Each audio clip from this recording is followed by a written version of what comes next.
भारताचे एक सार्वभौम समाजवादी धर्मनिरपेक्ष लोकशाही गणराज्य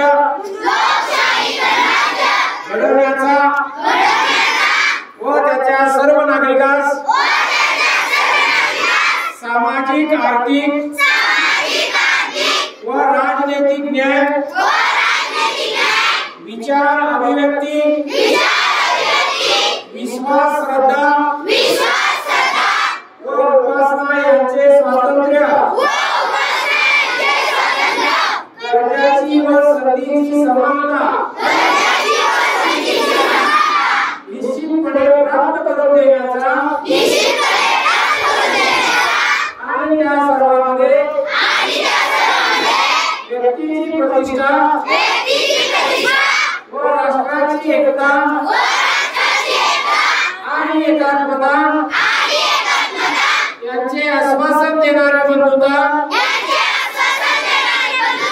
प्रवर्धित करण्याचा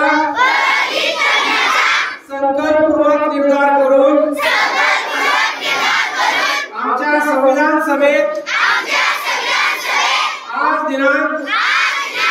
26 नोव्हेंबर 1949 रोजी याद्वारे हे संविधान अंगीकृत आणि अधिनियमित करून स्वतः